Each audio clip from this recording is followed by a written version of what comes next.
Good morning, everybody. Welcome to Big 12 Nation off-season edition.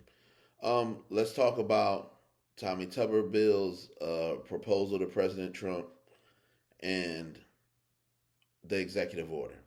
So here's what I'm going to do. I'm going to take the middle route, like I do a lot of times. There's two sides of it. There is the fact that, see, back 20 years ago, when I was in school, you only could transfer once, and it gave the coaches all the power. And the coaches didn't have to wait to be eligible the next year.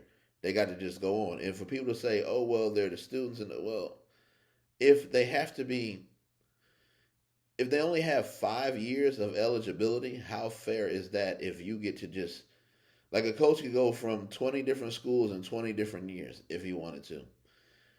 Here's the side of it though, where I do agree with. There is too much of this hopping in the portal and transferring and all this other silly stuff, right? So, what I would propose is, and y'all let me know if y'all agree with this, is three strikes and you out. You got three chances to transfer, and then after that, that's it. However, if it's a situation like Sorensby or like what's his name? He does a controversy with Shador in Cleveland. Dylan something. It's not coming to me. He went to Oklahoma. He went to Oregon. He transferred a bunch of times.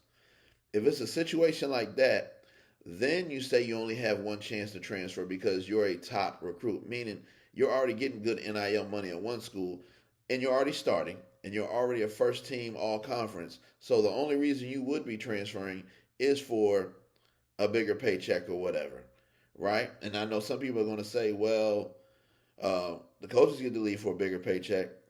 So, yeah, that's fine. But one time in that situation, the reason I don't mind the three strikes and you out is for, and I giving the coaches all the power and saying, yeah, you only get one free transfer is because there are people who play favorites. Like we have to be honest with ourselves. There are coaches who have favorites. There are kids who need to keep transferring until they find a school where they can get a starting spot at. And if that's what you are, a kid that's just trying to go somewhere and get playing time, I don't have a problem with you transferring three times because your ultimate goal is to play somewhere and have an opportunity to play.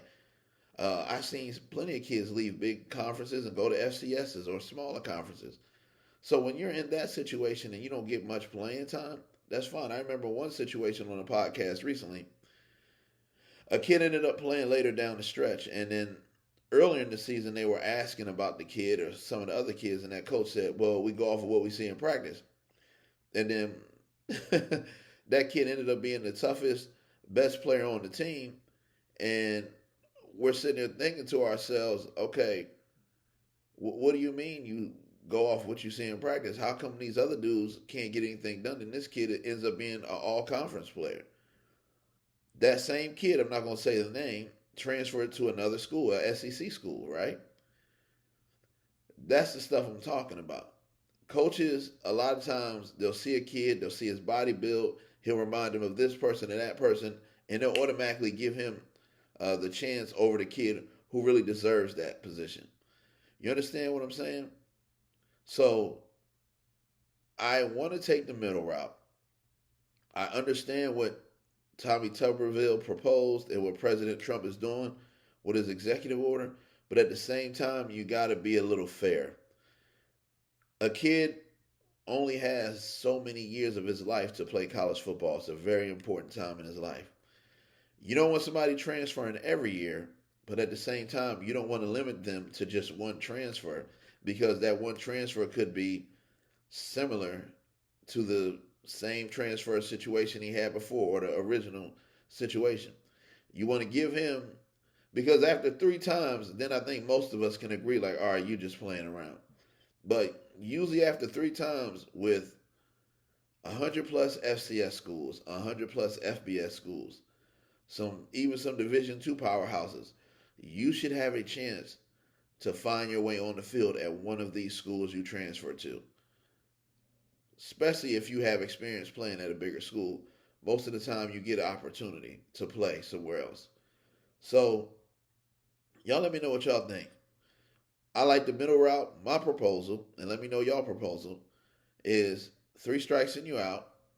If you are a top portal guy, then you have one transfer destination because obviously you're already starting, playing first team, NIL, all that good stuff. Now, if your coach leaves, that's where you have to have those BS bylaws. Now, if your coach leaves while you're at one of those schools and you're the top guy, then obviously that rule doesn't apply to you. So y'all let me know what y'all think. What will be a good proposal? Just 5 years is no. I say 44 games in 6 years and three options to transfer. Three strikes and you're out. 6 years, 44 games minimum. Peace.